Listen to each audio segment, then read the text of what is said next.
Kia ora everybody, Chris Farhi here from the Bayleys Insights Data team. We've got Ankur Dakwale talking about the biggest news in New Zealand real estate. Ankur, up at Bayleys HQ today, weather's terrible. Yeah.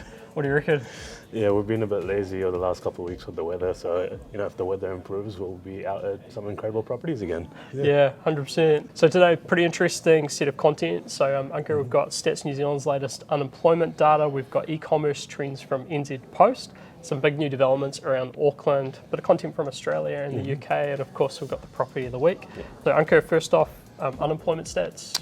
Yeah, so Stats New Zealand have come out with their March 2023 labour statistics, and unemployment rate has remained unchanged at 3.4%, which is pretty cool. Wages have continued to rise over this period, so you got wages are up 4.3% in the 12 months to March 2023. But you can also see that the annual wage inflation is at its highest level it's been since the start of tracking this since 1992, and the average since 1992 has been about 2.2% per annum. That's interesting. So wage inflation basically double the long-term average, which is pretty tricky. I mean, that's good news for the job market.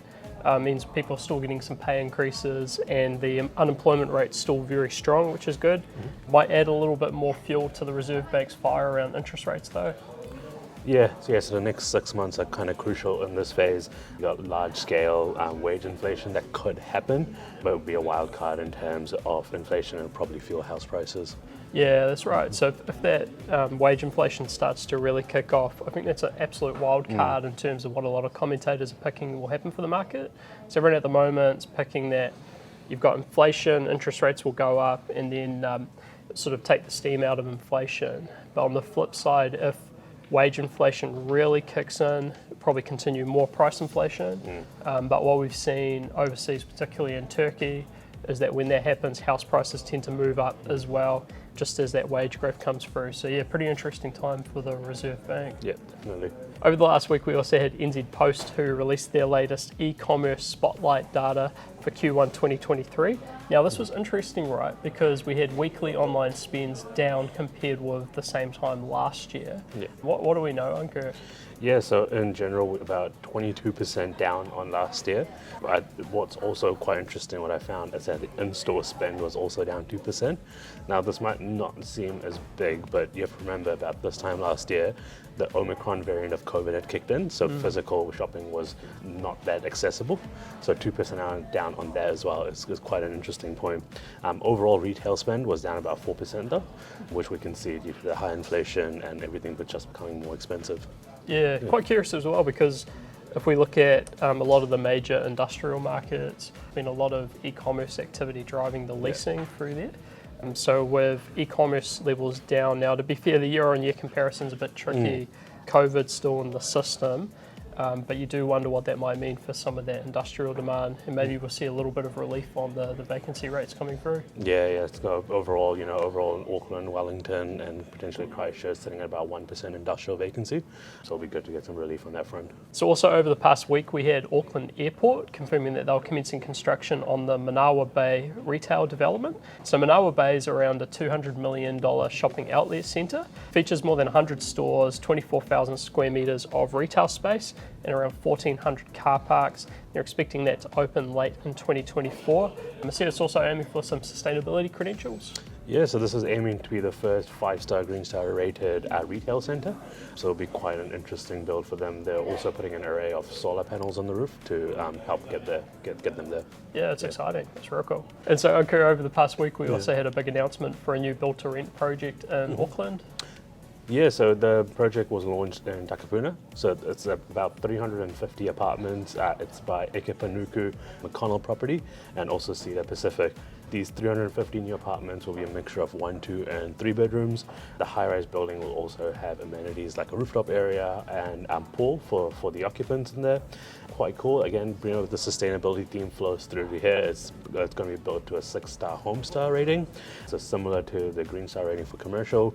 And it's going to be a build-to-rent building. So the building was retained by a single owner, and apartments are offered for long-term rentals rather than being sold individually. That's quite exciting to have some good quality rental stock coming through the market. I mean, we're hearing all around New Zealand that there's wait lists for rental properties, and I guess there's always that demand for good quality and stable rental opportunities. So yeah, this is really exciting.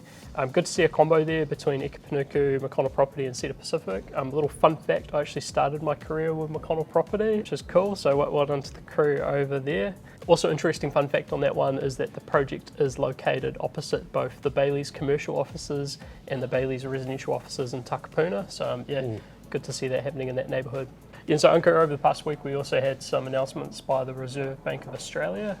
Yeah, so the Reserve Bank of Australia set their cash rate to 3.85%. So this was an increase of 25 basis points, so from 3.6 to 3.85.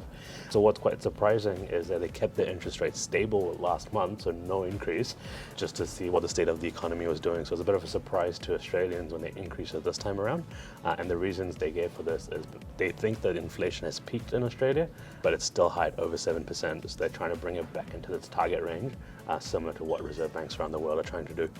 It's interesting because you wonder if the Reserve Bank in New Zealand might do something similar, where we've had some early signals that inflation has probably peaked. Those latest results were lower than expected, but you wonder if they might just give it that extra nudge, or maybe hold and then nudge.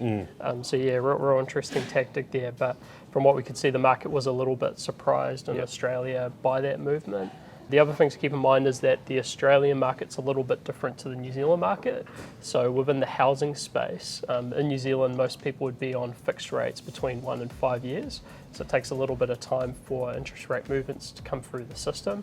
Whereas in Australia, a lot of borrowers are actually on floating rates. So as soon as it moves, they're basically getting hit with changes. So yeah, quite interesting in that space. Also in international news, our global partner Knight Frank released their latest UK logistics real estate outlook report. Yeah, so this was quite interesting. So they're seeing things that we're also seeing on this side of the world. So their rental growth has continued, and they expect it to continue, but at a slower pace than they've seen in the past. Vacancy rates in the UK are expected to rise, but only marginally. Good demand for higher quality properties in their core markets. So quite similar themes to what we will see in New Zealand. And on the investor side, the yields have appeared to have stabilized, but some downside risks remain for secondary quality assets.